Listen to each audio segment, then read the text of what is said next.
Welkom bij Geboortebegeleiders aan het woord. Leuk dat je er bent. Ik ga hier in gesprek met verloskundigen, gynaecologen, kraamverzorgenden, doula's, maar ook vadercoaches en meer. Om zo de kennis en inzichten van verschillende begeleiders rondom het geboorteproces te delen. Heb je iets aan deze gesprekken gehad? Steun dit initiatief door te delen, liken of een reactie achter te laten.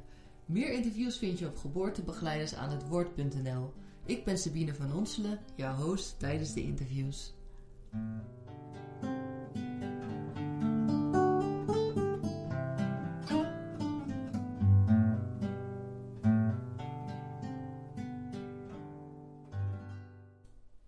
Vandaag wil ik jullie voorstellen aan professor Dr. Raymond de Vries. Raymond de Vries is een socioloog, wetenschappelijk onderzoeker, hoogleraar, spreker en auteur op het gebied van verloskunde en gynaecologie. Raymond de Vries woont merendeel van de tijd in de Verenigde Staten, waar hij werkzaam is aan de Universiteit van Michigan. Daarnaast woont hij enkele maanden per jaar in Maastricht, waar hij gastprofessor is aan de Universiteit Maastricht op de Academie Verloskunde. Raymond de Vries is geboren in New Jersey. Zijn ouders zijn van Nederlandse komaf. Raymond heeft inmiddels een zeer indrukwekkende carrière opgebouwd. Ik zal tekortschieten wanneer ik het allemaal probeer op te sommen. Vandaar dat ik hier een aantal highlights benoem om je een beeld te geven. Daarnaast zal het interview zelf getuigen van zijn adequate kennis en jarenlange ervaring als onderzoeker en docent op het gebied van de geboortezorg. In 1981 heeft Raymond de Vries zijn PhD behaald in sociologie aan de Universiteit van Californië met het proefschrift The Licensing of Midwives, an Exploration of the Interaction of Medical and Legal Institutions. Hierna heeft hij op verschillende universiteiten academische functies bekleed en in vele commissies gezeten. En hij heeft inmiddels over de 200 wetenschappelijke publicaties op zijn naam staan. Sinds 1994 doet Raymond al onderzoek in Nederland rondom het Nederlandse geboortesysteem. Het boek A Pleasing Birth, Midwives and Maternity Care in the Netherlands uit 2005 beschrijft hij het Nederlandse verloskundig systeem en de kraamzorg vanuit een historisch, cultureel en sociaal oogpunt. Dit laat je het systeem dat de meesten voor lief nemen herwaarderen. In dit interview geeft Raymond een mooi en verhelderend overzicht over het Nederlandse geboortesysteem, waar we vandaan komen, waar we nu staan en zijn ideeën over de toekomst. Zeer de moeite waard, dus luister gauw verder. Hallo en welkom bij een nieuwe aflevering van Geboortebegeleiders aan het woord. Vandaag heb ik de eer om professor Raymond de Vries te mogen interviewen. Wat erg fijn is, want volgende week vliegt hij alweer terug naar de Verenigde Staten. Dus ik ben hem erg dankbaar voor de tijd dat hij vrij wil maken voor dit interview. We bevinden op het moment ons in Maastricht, in het appartement van Raymond de Vries. We zullen het interview in het Engels doen, alhoewel Raymond de Vries een Nederlandse naam is, spreekt hij inmiddels aardig woordje Nederlands. Maar om het wat te vergemakkelijken, zullen we het in het Engels doen. En ik hoop dat dit voor jou geen probleem is. Voor mij zal het in ieder geval wel een uitdaging worden. Nou, welkom professor Raymond de Vries. Thank you again. Blij hier te zijn. Super. Let's start with the first question. How did you become interested in obstetrics and gynecology? Gynecology. Gynecology, sorry. In Amerikaans, yes. Yeah, that's a very interesting question. It all began when I was a graduate student, and I was studying sociology, studying for my PhD in sociology. And I was taking a course, a year-long course in ethnography, how to do ethnographic research, how to interview people, do observations, those kind of things. And just coincidentally, at the same time, my wife was pregnant with our first child. So she and I were traveling around talking to people about, what do you do when you're pregnant? How do you have a baby? And this was in California in the late 1970s. So my oldest child is almost 40 years old. Hard to believe since I'm only 50. I was quite young. No, I'm kidding. My eyes were... So we were actually on our own doing research on birth, and at that time there was a lot of interest in California in midwives. And midwives were this kind of profession that was not quite medical, but not quite totally amateur. And there were a group of midwives who were very active and kind of pushing back against the medicalization of pregnancy. So as a student, I thought, this is not only interesting for my wife and I, but this is very interesting sociologically. So I began to say, let's find out who these women are. Let's find out what the history of midwives in the United States has been. And I started hanging out with midwives who were doing home births in California, which was very unusual at the time. Like Ina May? Ja, Gasken? Ja, Ina May, as wij zeggen in Amerika, Ina May, maar Ina May works. She's an example of that. But she, of course, she started in San Francisco, but she and her husband took this bus trip and they ended up in the farm in Tennessee. But Ina May is a good example of that. In fact, my wife and I read Spiritual Midwifery when we were pregnant with our first child. And was it possible to do for you a home birth with the first child, or? Well, that's an interesting question. I mean, the United States, unlike in European countries, is complicated because we have 50 different sets of laws about who can practice and who can't practice. So in California at the time, it wasn't illegal to have your child at home because we're all about being individualistic. But having a non-medical person help you was sort of in the gray area of law. And so these midwives were working, they weren't really certified, they weren't regulated in any way. And it was unclear whether they were practicing illegally or legally. So my wife and I talked about, obviously it was her decision about where a child will be born, and she decided, I'd like a midwife, but my first baby I'd like to do it in a hospital. So we had a nurse midwife, which is a kind of midwife that is a nurse and then trains to be a midwife, and most nurse midwives work in hospital settings under the supervision of physicians. So our first baby was born in the hospital. After that birth, my wife said, why did we do that in the hospital? So we have 2 more children, and those 2 children were both born at home with midwives. And in the hospital, were you be able to be with her? Because there was also a period of time where even the fathers were not allowed.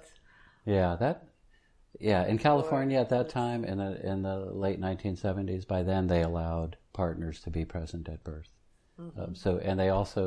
We started our birth in a, which you in the Netherlands are just starting to do now, but in a birth center that was inside the hospital. It was called a alternative birth center, and it was basically a room in the hospital with comfortable furniture and gordijnen and to look like home. In the end, we had to move to a delivery room because of certain prolonged labor, which I think, and my wife would say the same, that being in a hospital is kind of frightening, and there's all sorts of things going on that you don't really understand.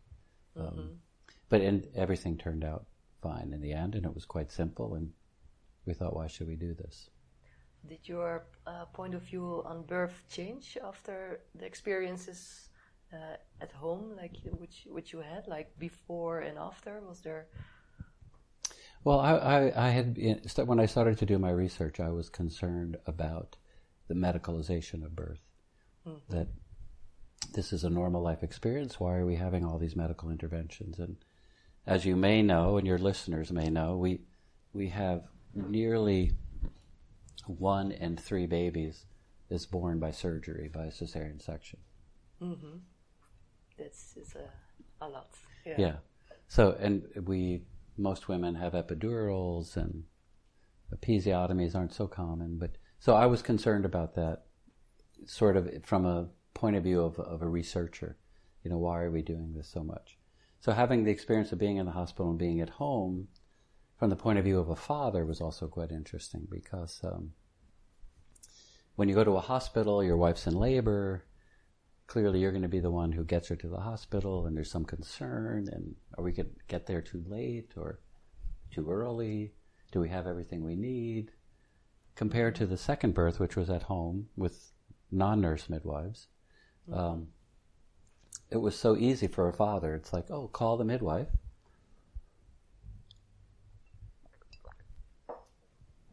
And you don't have to worry about packing the car, getting to the hospital, those kind of things.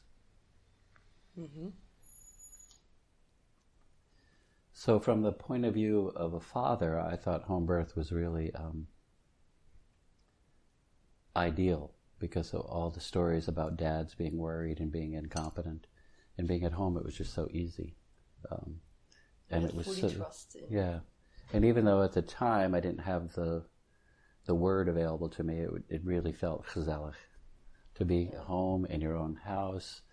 The midwives came over, they made tea.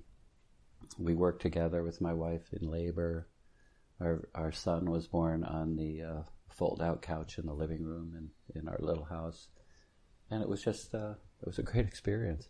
Unlike the hospital where it was kind of strange, and after my daughter was born, I had to go home and my wife stayed, and it just seemed more oriented towards the family. Stressful in a way. Yeah, yeah. If it's not that familiar to have a home birth, as you said, you were researching, but somewhere that you had to know that it was possible to have a home birth. Was there like someone in your friends or family who did this as well, or were you like a pioneer on this area? Yeah, well, I wouldn't call myself a pioneer, but yeah, it wasn't like a parent pioneer. Yeah, it wasn't normal, and still today there are fewer than 1% of all births in the United States happen at home. Fewer than 1% happen outside of the hospital, but some of those are accidental births. So it's about 0.6 or 0.7 of 1% are births at home that actual people wanted to do. So it isn't easy. I mean, if you're a woman and you're pregnant in America, the normal path is just to call up your gynecologist, we say obstetrician, and make an appointment, and then just carry on from there. So I find it very odd, especially after working in the Netherlands for a while, that you can call up a specialist and immediately get care from a specialist. I also find it odd that we use a specialist for midwives in the United States do about 10 or 11% of all the births. So obstetricians and other doctors do almost 90%. And given that we know that most women can birth without any kind of problem or pathology, I find it very odd that we use highly trained specialists to give care to women having an ordinary birth. But that's what we do in the United States. It seems very inefficient. It seems expensive. It seems, as we were saying earlier, it seems to lead to so many surgeries that are unnecessary for birth.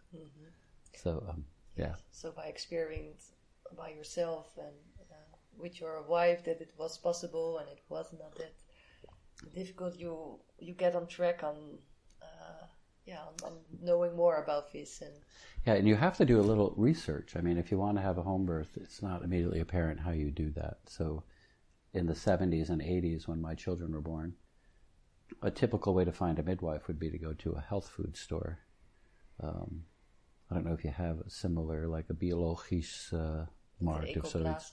Yeah. Yes. And in those stores you'd find a bulletin board, a prick board with announcements about different things, and you'd make a few phone calls and you'd find a midwife who was willing to be with you at a home birth.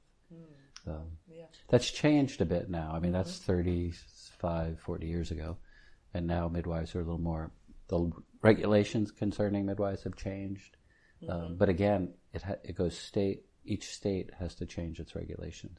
So you don't get a federal rule about midwives. Every state organizes how midwives will be trained, how they'll be certified, how they'll be licensed. So.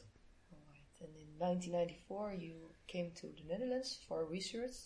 This was the first time you get to know about the system over here. And could you tell me the story? Yeah, I mean, that story is interesting as well, because when I was doing this research in the United States and reading about the history of midwives in the United States, but then also in Europe, because we imported our ideas from Europe, I kept reading about midwives in the Netherlands as being this very exceptional group of women, exceptional in the way that they had so much freedom in their practice, so much autonomy. They were the ones, in fact, making decisions about who was healthy enough to stay at home and who should actually go on to see a specialist. They were the poortwachters, the gatekeepers to specialist care. And I thought, that's really strange. What's going on in the Netherlands? in the 90s, too, the home birth rate here was about 35%. Mm-hmm. So, again, I'm thinking in the United States we have less than 1%. In the rest of Europe, the number of home births is really small. 2% maybe in England. So I asked myself, what is going on in the Netherlands? And for me, of course, as your listeners will recognize, and I think you already said, my name is de Vries, so a very Dutch name. And I've thought, well, I've got to see what's this land of my ancestors, my foreouders, what's going on over there. And I also felt this urge to find out more about my own history. All four of my grandparents were born in Friesland and emigrated to the United States in the beginning of the 20th century. So my parents were born in America, but grew up speaking Dutch. They didn't want us to grow up speaking Dutch because they were a little embarrassed when they went to school. They only spoke Dutch and had to learn English. So they spoke only English at home. So the little bit of Dutch I know, I had to learn as an adult when I came here in 1994. Mm-hmm. But I wanted to, so I was curious about my roots. I thought it would be fun to learn Dutch. My parents are both dead now, but for a while after I was here, I could go back and speak to them in Dutch, which I thought was very, very exciting. Wow, too. Amazing. Yeah. So I came in 94. I got some funding from the National Institutes of Health to answer this question: why have the Dutch kept up a very autonomous profession of midwives and home birth to the extent they did, which is really strange. I mean, no other modern country has persisted in allowing home birth to be so easily accessible. Mm-hmm. So you had to dive in the history. Yeah. It was it was very interesting. I spent the entire year of 1994. I worked at the NIVEL in Utrecht.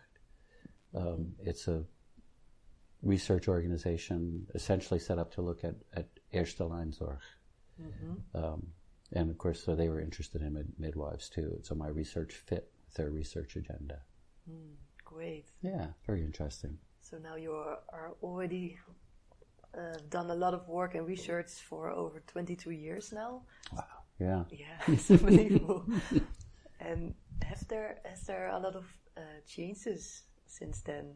Of course, the answer is yes. But could you, what in your opinion have changed? Well, the first question which you might have asked is, so what did you find out? Why did Yes. the Netherlands keep this system? Because it is strange in the world, and it's a question that has less to do with medicine and more to do with culture and social organization. Mm-hmm. So when I came, I mean, my first task was to find out what's going on in the Netherlands. Why did they keep this way of delivering maternity care? And, at first, so I spent a few months learning Dutch so I could interview people in Dutch and read Dutch documents, because a lot of the history is obviously only written in Dutch. And what you discover is, I see, that the Dutch have this system, and it's changed a little now, but the Dutch have this system of the way they pay for maternity care that encourages the use of midwives. So back in the 1990s, if you were a healthy woman, the insurance would only pay for a birth that's assisted by a midwife. They clearly won't pay for you to see a specialist if you're a healthy woman, which in my country they do. So you have an insurance system that says if you're healthy, you will be given care by a midwife, and maybe by a house arts, by a general practitioner. But if there's a midwife and house arts in the same town, the midwife has the preference, so you have to see her. And if you want to have your baby in a hospital with a midwife, you have to pay extra money. So the system was created to encourage women, as we say now in the ethics literature, to nudge women to make this choice to have their baby at home with a midwife. So at some level, after a few months, I said, I have my answer. It's because of the way the insurance system works that women are having so many home births. But of course, for a sociologist, that was not a good enough answer, because then you have to say, well, why did the Dutch set up a system that encourages women to do this? Because we would have never set that up in the United States, or they wouldn't do it in France, or they wouldn't do it in Canada. So that was, to me, became the more interesting question. So why did the Dutch, as a society, decide this is a way we want to push women to have their babies? And the answer there, and this is a long story that gets back to your question, well, how has it changed? Mm-hmm. But the answer there in the 1990s was, if you look at Dutch history and Dutch culture, there were elements of Dutch culture that are fairly distinct and could help explain why birth at home and birth with midwives was a popular option. So everything from, we talked briefly about gezelligheid, everything from that notion of being cozy, and if you look into history, the Dutch were the first in Europe to actually start living with just the gezin. So when other countries like Germany and France had extended families all living together, the Dutch had already but gradually moved into the situation where you had mother, father, and children. So you had this idea, this kind of huiselijk idea of the home being a really important place. And there's some histories of the notion of home that say the Dutch really invented the idea of home. So if you're thinking about home birth, Dutch homes become a key figure. And like Dutch homes at the time were considered to be very light and open. We're sitting here in my apartment in Maastricht with these large windows and light flowing in, and very clean. And we're just considered simply the safest, cleanest, most gezellig place to have a baby. Mm-hmm. The other thing is Dutch women, I'm speaking to one, the history of Dutch women is very interesting, because Dutch women, on one hand, are the most free of all women in Europe. On the other hand, some people say they're the most old-fashioned, let me give you an example. So still today, the number of Dutch women in the paid labor force is the lowest in Europe. And it was certainly true in 1994. And a lot of Dutch women who work in the paid labor force only work part-time. I'm sure your listeners will be aware of that. Mm-hmm. And so on one hand, you could say Dutch women, you're not really emancipated because you're still stuck living at home and taking care of the children. On the other hand, they're free from the obligations of trying to balance work and life, which a lot of my American female colleagues are always struggling. How do I take care of my children? How do I work 40 or 45 hours a week? So the question is, are Dutch women emancipated, or are they actually not? Are they still not free? So the focus is, because of they work part-time, their focus is on the other part-time, on the creating the culture in het gezin, in the family, and to spend time with the children and to teach them. So it's like a very important theme. Yeah. This is what you were saying, So the household becomes important, and Dutch women are kind of, historically too, if you look at Dutch women, they were considered strong, they were considered the leaders of the household, in charge of the home, and birth was something that belonged to women.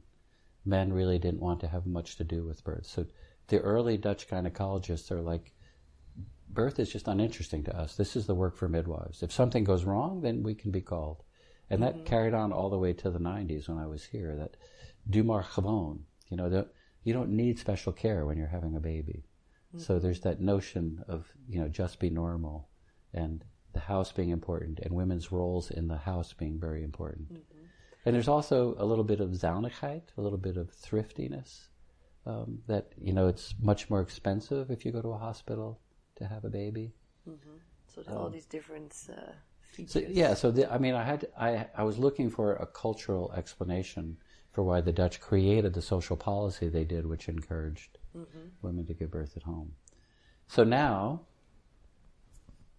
and you can interrupt me with a question anytime you want. Yeah, well, I would like to tell the listeners that if you're interested in this topic, you wrote a great book about it, A Pleasing Birth, where you describe this in detail, and the social, the cultural, and the historical reason why we have the system as we have it now from 2005. Yes. It's really interesting, and there's a lot more to say about it. Thanks. I think also for your listeners who are savvy with using the internet, you can find the book online somewhere for free. Oh, wow. So you can, Google you books. people know more than I. You can find it at BOK or something. You can find the book. Which is this I on just care that purpose, people read it. This is on purpose? You wanted to be on open source, your book? It's I didn't do it. Somebody else has done it, but I'm totally happy that the book is available because it can be hard to find. It's now 15, 12. It's quite old. I mean, it's been more than 10 years, and so it can be difficult to find in bookstores at bowl.com, for example. Or something. Yes, it's available. And I was at a symposium earlier this week, and there's where we have met, and you had a really interesting presentation, which is a bit of sociological context around it, and I found it very clear and helpful to think in another way to the system. Would you also share the part of the presentation about from Max Weber, which you used? Yeah, well, I've been, as you know and as you can hear, I've been very interested in the Dutch system since the 1990s, and I've been watching it change. And the changes that have occurred, so in 1994 when I came, the home birth rate was about 32%. And today, depending on who you talk to, and the latest numbers we have are from 2015, it's about 13%. So it becomes, again, an interesting sociological question. What's happening in Dutch society to change this? The insurance policy has not changed, really, although some insurance companies no longer ask for women to pay extra to go have their baby in the hospital. But that was a matter of like 300 euros or something. I don't think that was really enough to discourage people. So the question becomes, why is the system changing? And if you actually think about some of the things I said earlier, Dutch culture is changing, and the way Dutch women look at birth is changing.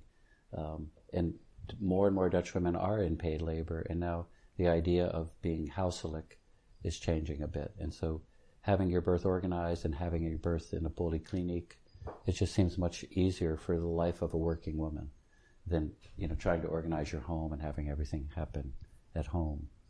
So the other factor that Sabina is referring to is I've been interested in the role of the caregivers themselves and how they think about where birth is happening and how it's happening.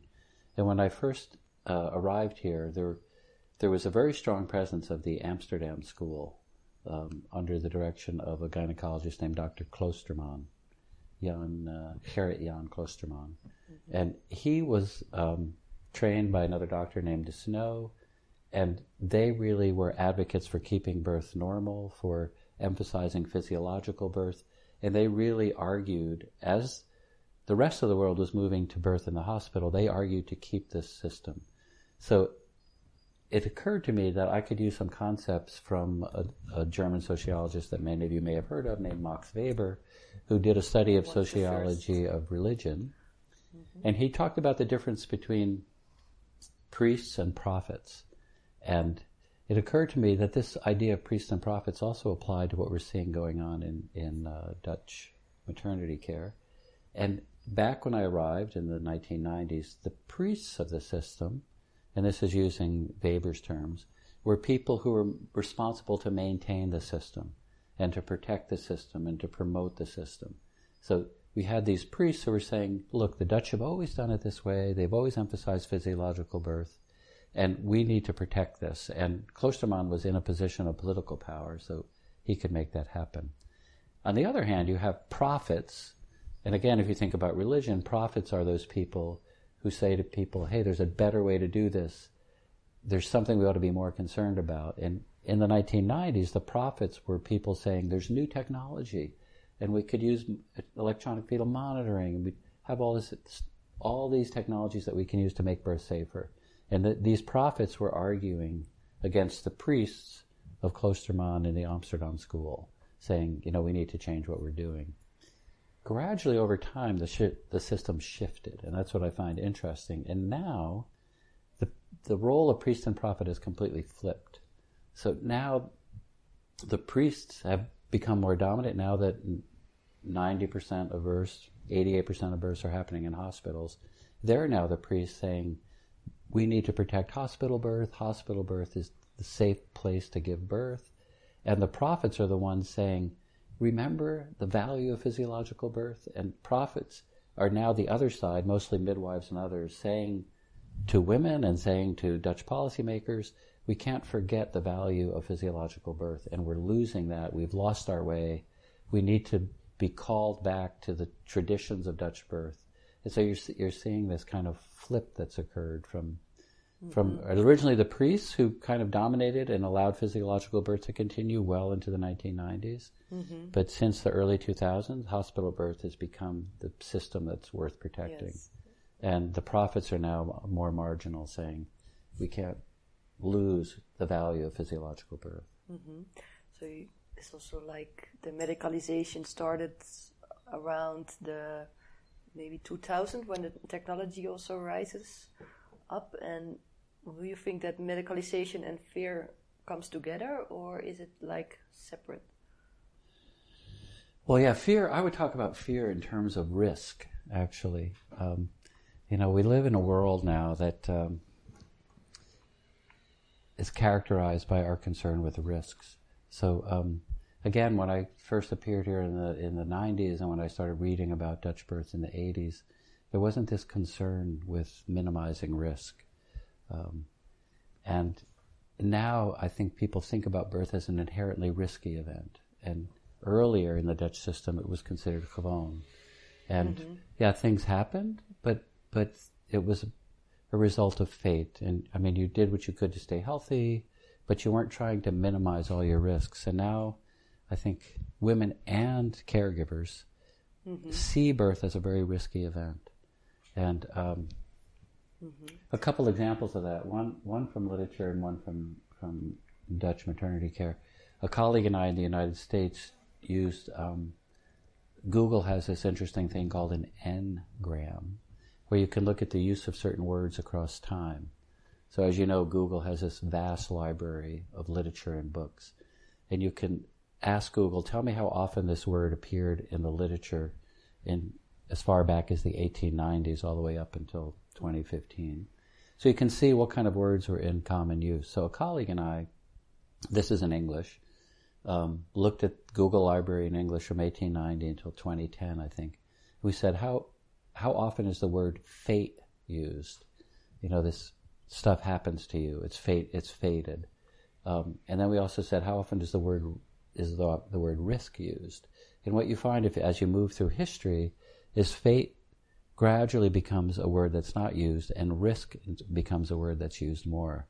So people are moving from the idea things happen to people to things are risky, and we can, if it's a risk, we can control it. We can try to minimize risk.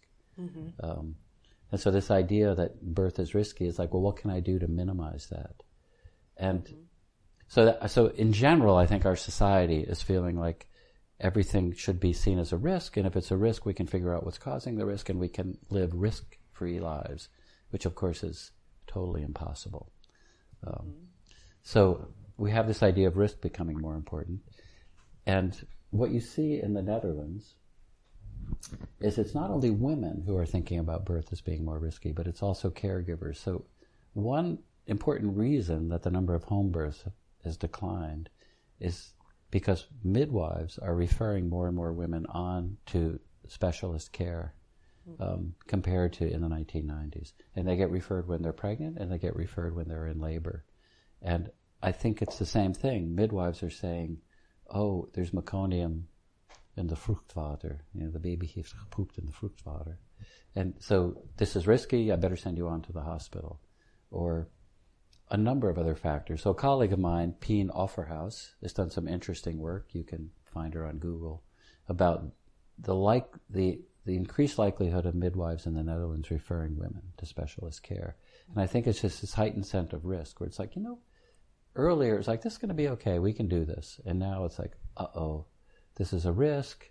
I don't want to be seen as doing something that could have put you in trouble. I don't want to be, taken to the tuchtcollege for doing something wrong. This is a very interesting point, which you mentioned now, that it's not only the women who have more fear or they change their culture, it's also the caregivers. And this is for example, at the symposium, but I also see it in other places, that they don't give that much attention to the caregivers. Like, what is their view on birth and perspective, and how do they experience? Do they feel fear during their duty or not at all? And it's more about the women and how they experience. But of course, in a relationship, you have 50% or more part of the outcome and how the relationship is. And do you think that this is an important point to put more awareness on, or is it not? Well, I think it's a great point, and I have my own personal theory about this, which I've stolen from psychologists, which is think about this in general. It's good, so you have a broader field. Yeah, I'm a dilettante, actually. But think about this, because I think there's some truth here. I mean, I think that people who choose to go into gynecology are especially afraid of birth. Now let me explain. So if you think about why do people choose the job they choose? Why men? Many men. Yeah, also, although that's changing in the Netherlands. I don't know. When I came in the 90s, it was mostly men who were gynecologists. Okay. But I think it's more than half now are women. But that doesn't mean that because they're a woman, they're all of a sudden going to be more open to women's needs and fears and concerns. It has to do with the training you get. And I found a lot of female gynecologists early on were actually more manly than the men in some ways, because they had to prove themselves in a profession that was mostly men. So they had to act masculine. They had to act in a heel monolithic manier, that I'm really like a man. Mm-hmm. But back to my theory, if you think about why people choose the professions they choose, so just think about doctors in general. I would say compared to the general population, people who choose to become physicians are more afraid of illness and death than a normal person. So they choose to go in a profession where they can exert control over illness and death. And they can kind of externalize their personal fear and say, now you're the patient, you're sick, I can actually do battle with my fear but in your body. And it's the same, I'm a teacher, I'm a professor, and I think professors are afraid of ignorance. So, why do professors get so angry with their students who are not performing well? It's because of their own fear of being ignorant. So you choose a profession, if you think about the profession you choose, to deal with your own deep inner fear. And wow, it's a very good reflecting question. Were you at home? Yes. Yeah, I think it is worth reflecting on. I think we're unaware of it. I mean, somebody doesn't choose to be a doctor saying, I'm really afraid of illness, I ought to be a doctor, but something drives them to do that. And I think gynecologists are especially afraid of birth. And so any little thing goes wrong, it's like, well, we can do something. We can cut an episiotomy, do a knip. We could do a cesarean section. We can give you an epidural. We can break your waters. Midwives have a history of being more patient. I think you also have, sometimes in the United States, they're called medwives. Mm. So midwives are much more medical. And some midwives actually have that same sense. Now I'm a medical caregiver and I can do things because birth itself, just waiting for a woman to have a baby. Mm-hmm. This is a little random, but when I was interviewing obstetricians in 1994, when I was doing my research, most Dutch obstetricians, I'd ask them, well, why would you do a birth for a friend who was completely healthy? And she said, I'd like you to be present at my birth. And nearly all of them, when I asked that question, said, why would I want to do that? Because a healthy woman having a healthy birth is so boring. Because there's nothing to do, and I'm trained to do things. And I fear that's kind of changing. I mean, I fear that in the Netherlands now, Dutch gynecologists are also thinking birth is risky. Yes, I need to see every woman because who knows what could go wrong. And I'm here and I have all my tools and I can do something about it. Mm-hmm. It's a very interesting point of view and which I would like to add what I've also heard in which is related to what you were saying, that you are choosing your job by the inner fears you have, but that could also be that the thing you have missed in your life, in your early life, and which you would like to heal or place back in this sense. So I think there's like also on the other side of the coin a way to be grow as a person as well, and which I talked to one kind of I found this gynecologist. I have practiced this word so many times. Gynecologie.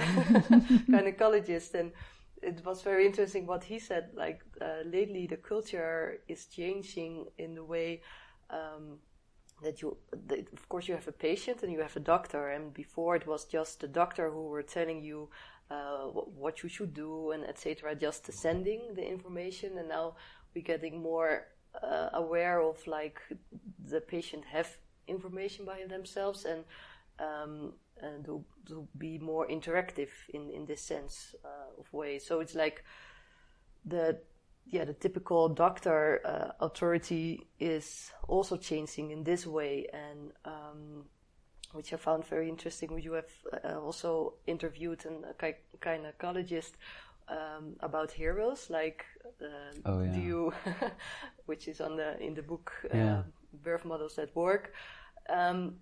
Do you find yourself a hero, or do you experience yourself as a hero? And this is a different way doctors perceive themselves, gynecologists in Holland, when they attend a birth. So, what is your point of view on this part, like this changing culture? Which is another feature of Dutch culture. But let me say this. That idea that you choose a profession that speaks to your deepest fear, I don't mean that necessarily has to be a bad thing. Because you can respond to that in two ways. Sorry, maybe I put it in this sense. No, I think you added. You added to what I said. I just want to underscore what you said, which is that you could respond to it by being very aggressive, and which is the way I emphasize. But you can also respond to it by saying, "I need to learn more about this. I need to develop myself. I need to overcome my fear by, letting students learn at their own pace, or letting women have babies at their own pace, or." And I do, so back to the thing about heroes, which is another feature of Dutch culture that I found interesting, and I'm not sure it's in that book or another, but if you folks who live in the Netherlands and travel in Europe might notice this, but what a striking thing for somebody coming to Europe and paying attention is that in the Netherlands, there are very few heroic monuments. I mean, think about France, right, which with the Arc de Triomphe and all these celebrations of military heroes, or the Brandenburg Gate in Berlin, I mean, in London, Trafalgar Square. I mean, all these other countries have these celebrations of their heroes. But in the Netherlands, think about it, there are very few, if any, of those. I mean, what I like to say is one of the most visited statues in the Netherlands is the one of Anne Frank, which is about 1 meter high. Humble, and, sitting outside of the Westerkerk of Het Jongetje also. I mean, these are the monuments. So, I mean, I have this notion, it may not be correct, that heroism is not such a big part of Dutch culture. And in my interviews with gynecologists, that came up spontaneously. They'd say, we're not the heroes. We don't want to be the heroes of birth, because being a hero takes away from the parents. Whereas in the United States, gynecologists see themselves as heroes. It's like, I come rushing in, everybody was in danger, I did a cesarean section, I saved the baby. There's much more heroic obstetrics in the U.S. than here. Although again, I think that may be changing. It may be. I haven't interviewed gynecologists. I've been working here, but I've been mostly working with midwives, so I haven't really... I talk to gynecologists, but I haven't really done research on their changing attitudes. Yeah, so back to the question 30 minutes ago. Sorry. No, it's also, I took another path in questioning. So you already said, the situation 23 years ago, how you perceived the Dutch midwifery system. And the question by them was then, what have changed? And, if you look around now, and what are your thoughts about it? We already said some things about it, but could you tell us more about your insights in research? Well, I think, there are a couple of things, and if you give me more time, I could think of even more. But so I think, what do I think? I think the caregivers have changed, and I think women have changed. That to me is most interesting. So if you start with gynecologists, when I came in '94, gynecologists really saw themselves as champions of midwives and proud of the Dutch system. But again, there was kind of a tension within gynecologists even in the 90s. There were some gynecologists who felt the Dutch system was embarrassing and felt like when they traveled abroad, they were asked, why you have 30% of your births at home? What's wrong with you? That's really outer vets. That's so old-fashioned. So gynecologists have become more competitors and less champions of midwives in the Netherlands. That's one. So midwives, and I should just add a note here. The champions of midwives back in the 90s and 80s, who really were in some ways responsible for protecting autonomous midwifery and home birth, they missed something, which maybe it's asking them too much, but they should have started thinking there will come a time when midwives will not have champions. So we need to train midwives to be their own champions. But for so long, these gynecologists protected their midwives and the system, and they had the ear of the government and the verzekeraars, and so everything was fine as long as they were there. But when that group of gynecologists retired or died, a younger group came in who are now competitors of midwives, and midwives are unprepared to be their own champions. They're strong women in their own practices, but politically they just don't have the tools they need. They don't have the connections in The Hague they need. And that those people who cared about midwives in the 80s and 90s should have been thinking, someday they're going to need all these tools to protect themselves. And they didn't. So midwives now are kind of left defenseless and trying to find their way and trying to defend themselves. But also I find midwives, it's kind of there's a lot of interaction going on, but I find midwives are becoming less strong about their protection of physiological birth. As I said, my colleague Pien Overhaus has done this work showing midwives are referring. She has a nice graph showing the number of referrals from the first line to the second line. And over the last 15 years, it's really increased a lot. And the question is, are Dutch women sicker? I don't really think so. But it's the midwives, and they're making these decisions to refer. And I think it's because they're more fearful, they're more medicalized. One thing I really see as a problem in the Dutch system is the fact that midwife training is still at the bachelor's level, whereas medical training is at the master's level. So midwife's training, it's 4 years, but it's HBO. It's not university training. So midwives will start their training at 18, 19. They'll be done when they're 22 or 23 and out in practice. And they're then going to be, having women that they're caring for together with obstetricians who are going to be, after their medical education and practice, they're going to be 32, 33. And so now you have a 23-year-old woman, typically, there are very few men, there are some, but very few, discussing a case with a 35-year-old obstetrician. And they're just not on the same level. And it's age, it's sometimes gender, but there are, as I said, there are more women who are gynecologists. So midwives are actually not as strong as they used to be. And I think I just saw a report from the NIVEL, the average age of midwives is getting younger. So, you're seeing the older midwives who have a lot of experience, and they can stand up to a gynecologist and say, we don't need to do this now. But a young midwife is less able to do that. And then women's attitudes are changing too.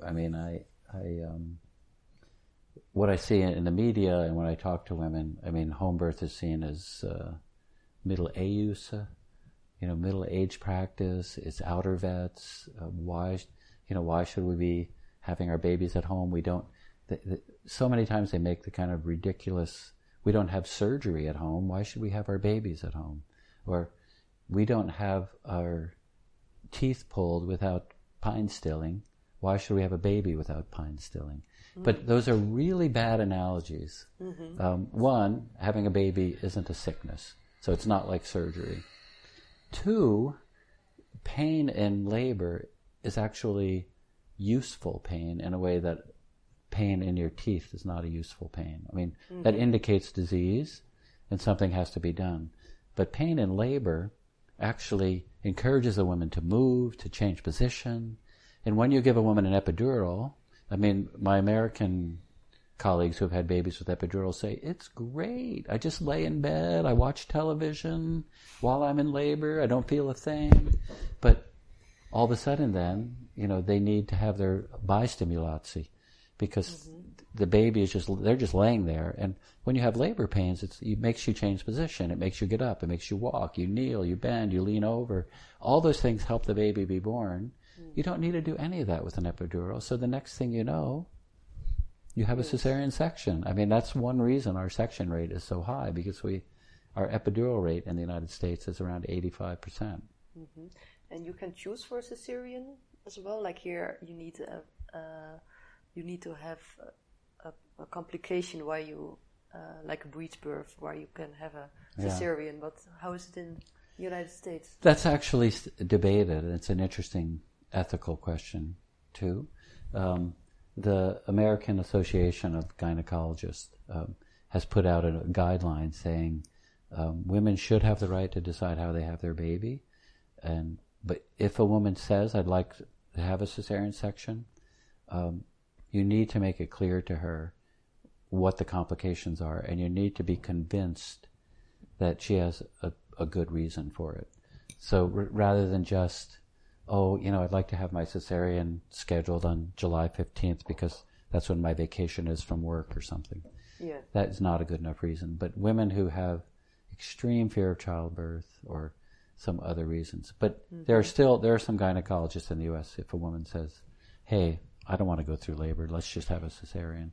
There is no federal government regulation. It's up to each individual gynecologist. There's no state regulations either.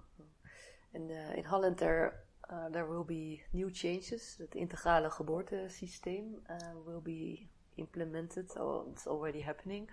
What do you see the benefits and the cons of this new kind of system where it's about cooperation?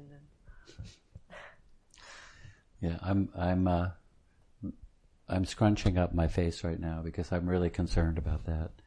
I mean, changes, so I gave you kind of a sociological explanation of the changes. So changing caregivers, changing women. But there's also policy things going on. And another reason that I didn't get to, but it's a very important reason for some of these changes, has to do with policies that are being created based on research that's been done that I find, and I'm not alone, to be very poor research, very faulty research. So we're making this move towards integrated care, which I'll talk about in a minute, why I don't like it. The perinatal research. Yeah, there was the Europeristat study done first in 2004, and it showed that the Netherlands was the second worst country in terms of perinatal death rate, so babysterfte. And that was taken to the government, and especially the gynecologists, the NVOG, the Dutch Vereniging van Obstetrie en Gynaecologie, used that data to say, our system is so terrible. Look at this. We're the second worst in Europe. Portugal does better than we do. Hungary does better than we do. Bulgaria does better than we do. Without ever pointing out that the way these countries count is different. So some countries count a baby sterfte after 24 weeks of birth. Some count after 26 of pregnancy, Some count after 26 weeks of pregnancy. Without any consideration that in some countries, like the Netherlands, women have their babies at an older age. More Dutch women smoke when they're pregnant. There are more twin births in the Netherlands. None of these things were balanced. It was just like, we do so poorly. Furthermore, if you actually look at how women who are cared for by midwives do, they do excellently. But what happened was people said, it must be home birth and midwifery that's causing our poor rates. It clearly wasn't. Then there was another study done in 2010 in Utrecht, very poorly designed, showing that midwives had worse outcomes than gynecologists. This was in the media. Some of your listeners might remember NRSA Next had a picture on the front page with a baby being born saying, "Don't try this at home," in English. "Don't try this at home," reporting on this study. The government noticed this and said, we have to change something. Mm-hmm. So the change... You had a close look at this research. Was it transparent? So you could have like a dive in to see how it was... it was transparent for people who are researchers and scholars. Mm-hmm. But if, like, for example, if you looked at the Utrecht study and you didn't know a lot about epidemiology and how things were counted, it looks fine. In fact, that study was reviewed and published in the BMJ, the British Medical Journal, which is a very prestigious journal. Mm-hmm. But I'm convinced that the reviewers didn't understand the Dutch system well enough to understand that the researchers took numbers from two different databases and then put them together in a way that put midwife care at a disadvantage. So everything is there if you know what you're looking for. And there were several articles written by Dutch scholars to the BMJ showing the mistakes that had been made. But the fact is, once it's out and once it's in the media, a follow-up study was done just to see if the Utrecht study was true. A follow-up study was done in Amsterdam and found that when they were careful about their methods, there was no difference in the outcomes for midwife care and gynecologist care. And I think the NRSA published a short little article on like page 7 about that study, which came out in 2016, so it was 6 years later. So by then the damage had been done. Mm-hmm. So we're moving towards integrated care. Yes. Do you want me to say more? Yes. Yes. I realize I'm talking a lot here. Yes, but there's always like a positive and a more negative side. Like this is the situation, and I believe like people who working hard for it, they have this great vision or idea and they really believe in it. And of course the other side is there as well for the midwives who feel like they get pushed more aside and they have less to say and have to discuss a lot more with the gynecologist. So I mean, like what are the do you see any positive points in this point? Like I'm neutral in this side because it's still happening, and I hear both sides, and I think this could work out, but depends on how we how do we communicate and where do we need to work on. Or you think it's like it's no. I think it's good. I mean, look, I understand the research part. I agree, and I know that the research can be very easily manipulated or a different outcome. And yes. But my point there is, if you're using this research as the basis for change, you're going to change in different ways than if you had more honest research. Okay. So what needs to be changed? I mean, the Dutch system isn't perfect, and it could use change. And clearly, what's interesting and valuable about the Dutch system is the ease that you can move from the first line to the second line. Mm-hmm. So you can start your labor in the first line, either at home or in a polyclinic or in a geboortecentrum. And if something comes up, you can easily move to the care of a gynecologist, which is what you need. I mean, home birth in the United States can be dangerous because there's not good communication. The care is not integrated at all.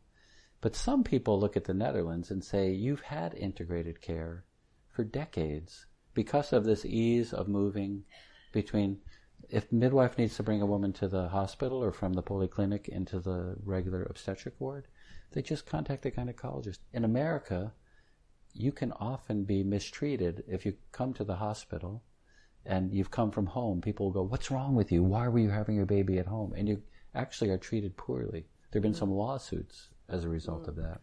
So here, there has been rather smooth integration. I mean, a lot of people would think you already have integrated care.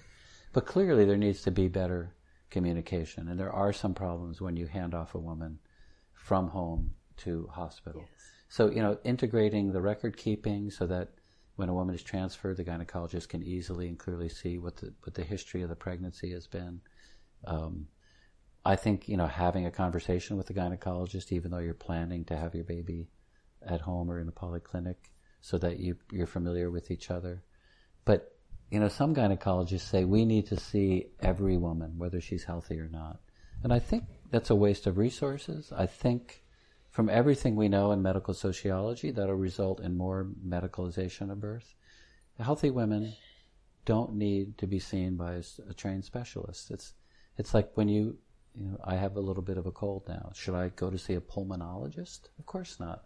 I should go to the house arts, who then might look at me and say, you need to see a pulmonologist, or say, you have an ordinary cold. So I think the idea of some, not all, Dutch gynecologists, that integrated care means I see every woman who's pregnant. I mean, that to me would be a verspilling van geld and a waste of valuable time of a specialist. And there are models of integrated care that I think are working quite well in the Netherlands. Easy communication, respect for the first line, those kind of things. Yeah, so it depends on the hospital, on the region, the province. Yeah. You think? It's like, depends how it's working out, so you... I'll tell you what I worry about, though, too, is, I think that's... There's a move. Well, it does depend on the hospital and the local conditions. And there's a move to say guidelines for maternity care, which used to be handled centrally and be applied across the entire Netherlands, should now be done in the VSV's, the Verloskundige Samenwerkingsverband. So every region has one of these VSV's. And now the idea is you should make the guidelines. And for some of the reasons I mentioned before, this is why studying sociology is so valuable. When midwives, let's say in Drenthe, had the national guidelines, when they met with gynecologists, they could say, look, these are the guidelines coming from The Hague or coming from our professional association. And that's what we should do here in Drenthe. Now, the midwives are one-on-one, where a gynecologist says, you know what, I think if a woman is obese, above a BMI of above 30, she can't give birth at home. Well, there used to be national guideline that said a BMI of 34 or higher, you have to be in a hospital. Now, each region can make its own guidelines. And again, unfortunately, midwives are often not strong enough without the national guidelines to say to the gynecologist in the VSV, no, that's not right. We think it should be 34. So what happens is, with this decentralization, midwives are losing power. Now, in some VSV's, midwives are really strong. Nijmegen is a great example. And they argue well. But in other areas, midwives are like, okay, well, I guess if the gynecologist said it, that's what we ought to do. And physiological birth loses in that. Yeah, so one of the main reasons which we're worrying about is the power struggle and the empowering of the midwives. Another way, what do you think about the capitalism? Like, America is very capitalistic driven. Is this also getting more the case in the Netherlands, and is that also can be of a threat to home birth? And I want to ask you what you think. Do you think capitalism could alter the way? I mean, you have a capitalistic society here. Yeah, but it's also it's not totally. It's like partly, and but the hospitals getting they are like getting more private, so they need to fancy their hospitals more and get the more expensive instruments, for example, and this gets people away, or they get attracted to this hospital because they have this instrument. So in this sense, there is a capitalistic way, but this could also be in positive, so you can get the best instruments, for example, because this is the marked working way. No, I see that, but I mean, of course, I fear that market working. The idea is to maximize your income and your profit, not to maximize the health of women. So you do what actually brings you the most. I mean, there's some idea, and Americans have this idea, and I think it's wrong, that if you provide the best care for the best price, you'll get the most people coming to you. But results, yes. Yeah, but I don't think that. Clearly, I don't think that always happens. Part of that is back to power. I've admired the Dutch system because of the way they organize the health system with sort of national guidelines, but private insurance. So the private insurance companies are competing with each other, and the idea is that they'll keep their prices low. Mm-hmm. Nevertheless, unlike America, you have national guidelines that say the basispaket has to include these kinds of things, and so it's regulated, but it's competitive at the same time, which I always thought was interesting and may work in my country because we could never have the national health system like they do in England. I mean, the second you say that, they go, socialism, socialized care, that will never work in our country. But if you could say, look, we can do this, still have competition with some controls. On the other hand, what I've realized being here, and it's back to who helps the insurance companies set their policies. And, what I've discovered is the gynecologists, who often are men, have been around for a long time. Their networks include all the key leaders in the insurance companies. So if I want to make sure that something in the competitive insurance world goes in my favor, I invite the CEO of an insurance company to come with me on my boat, and we go for a sail on the Bodensee, and we have drinks, and we talk, and hey, midwives don't have that. So maybe a cup of tea, but and I mean that kind of hobnobbing. Ik weet niet het Nederlandse woord, but getting together with other important people and becoming friendly and lobbying them and making sure they look after your interests. That midwives are not in that arena, and so to the extent that that's the way the system's working, it's not going to work in the favor of midwives. And I start from the assumption that midwife care is best for women. Mm-hmm. I mean, not everyone might agree with me on that, but physiological care results in healthy babies and healthy women. Yes. So how do you see this happen? What are your prospects for the future? What would you support to make this happen, or to empower the midwives and get? Well, if you go back to how I understand why these changes have occurred, I mean, I think you have to intervene at the levels I talked about. So I think Dutch women have to be reminded of the value of physiological birth. Mm-hmm. I think there's a way you could do that. I think you could create a campaign. I gave an example. I gave a talk at a meeting of Noves. You know Noves? It's a organization started in Amsterdam of midwives and women interested in birth. I don't know. It's an acronym, NOVEZ. But what I said there is, we really need to create kind of an active campaign to remind women about the value of physiological birth. And there's a model that I'm taking from the United States, which changed the way it actually worked to change the way Americans feel about end-of-life care. And there was a campaign that involved the media, so documentaries on television, public service announcements, to convince people that at the end of life you don't really need a lot of medical care. You should have palliative care, and you should have a good death instead of trying to fight death to the very end.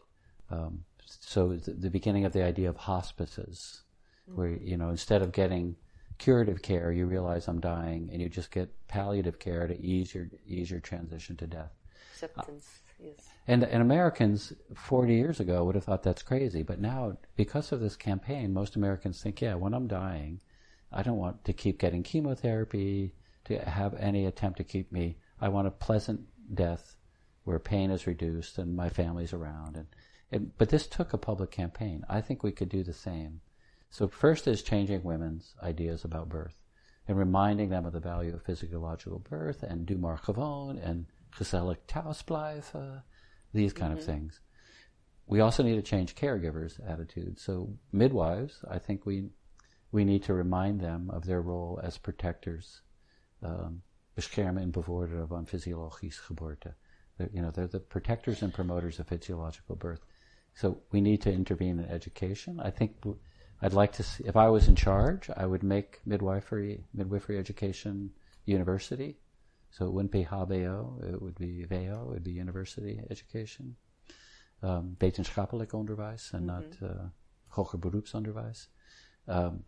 that way midwives would be a little older when they came out, and they'd also have the status, so then when they're talking to a doctor, they'd go, I'm also master's educated. I mean, we now are equal. Mm-hmm. So I think we need to make that change. We need to remind midwives who they are. We need the government to make it more academic. We have to intervene with gynecologists as well.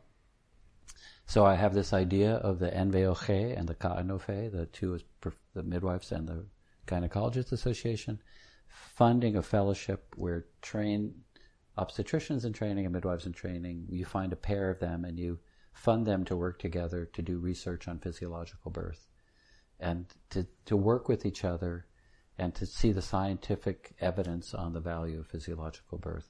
Also to create kind of mutual respect for each other. And so the training isn't so separate and you don't see each other as competitors, but you see each other as collaborators. And then I think, all of this requires changing politics. I think midwives need to be more active in The Hague. They do have a lobbyist, but part-time and not very well funded. And midwives themselves have to be a presence. Look what the teachers just did. A one-day stocking, a strike. Yeah. And, it looks like, I read in the paper that Rutte is willing to give them $500 million more or something.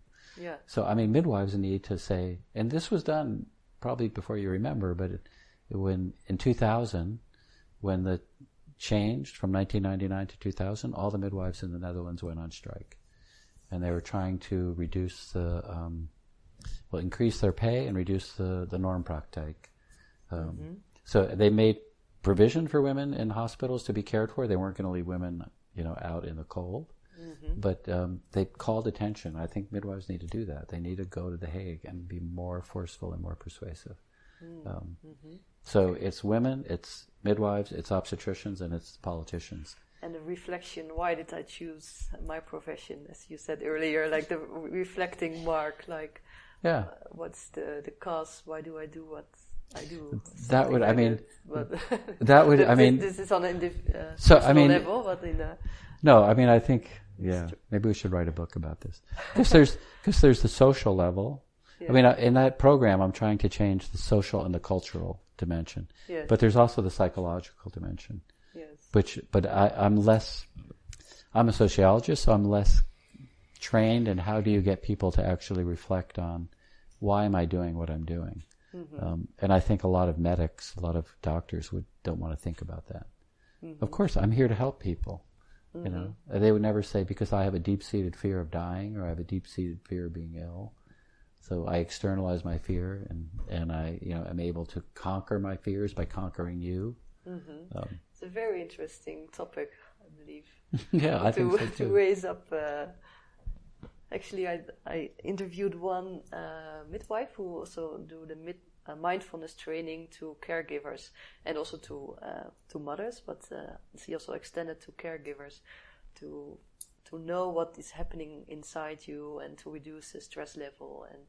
And also from America, a lot of thoughts and ideas come from America.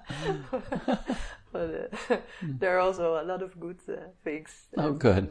I'm glad to hear that. And this is quite new, I find, to reflect on yourself as a caregiver and what you were sending. And that's interesting. And for the coming 5 years, do you have visions or dreams which you would like to manifestate? Sorry. De Nederlandse woord? Het manifesteren van uw droom of visie voor de komende 5 jaar. Yeah, well, this plan that I laid out, I actually... working on it. I would like to see that be implemented. My my appointment as a hoogleraar will probably end in 2 or 3 years. So, which I think is perfectly fine. Look, it's crazy that you have someone being a hoogleraar in midwifery science who's an American and not Dutch, who's a man and not a woman, who's a sociologist and not a midwife. So my position should be filled by a Nederlandse vrouw. That's a Verloskundige eigenlijk. And I'm happy to do this, and I'm here because there was no one yet, because midwives are still being trained. So my opvolger is a Dutch midwife who's a woman, and I think that's good. But so I have 2 or 3 years left, and I'm trying to work with the KNOV, the Dutch Midwife Association, to get some of these ideas put into practice, because I do think we need to intervene on the cultural level and on the social and political level to turn this thing around, because I think the Dutch are moving towards a more American medicalized way of birth, and I find that really unfortunate for Dutch women, but also the rest of the world looks at the Netherlands still, even though your home birth rate's now very low compared to what it was, but they still say, what an amazing country. Your midwives are amazing, and you have so much home birth. Because in America, as I said, we have less than 1%. So even 10% seems like a lot. But you're moving in the wrong direction. So I want to try to stop that. Or the middle way, like the geboortecentrums, the birth centers. Is this like better than a hospital, but not as good as home birth? Yeah, I mean, I have mixed feelings. I do think geboortecentrum is a good idea, but I do think this is also happening in the United States. And I think in the U.S. it's an effort to use less medical interventions. I think in the Netherlands it's kind of an example of moving from home birth to more medicalized birth. There's this research that's going to be coming out soon, but we already know the results. Don't tell anybody. But it's showing that the births in the geboortecentrum are, compared to home birth, are more expensive, less satisfying, and have more negative consequences. Compared to polyclinic birth, they're effectively the same. So, why should we be moving in this direction towards birth center births when we know that home birth is safer, less costly, and more satisfying for women? Home sweet home. Yeah. But I realize it's not for every woman. So a geboortecentrum might be a compromise to preserve home birth. We'll see. It'll be interesting to see how the policy that results from this research that'll be published soon, showing essentially no difference and slightly less good than home birth. Nice. Is there something we haven't covered yet, which you would like to give to the listeners, or say something which you found important, or to summarize your thoughts?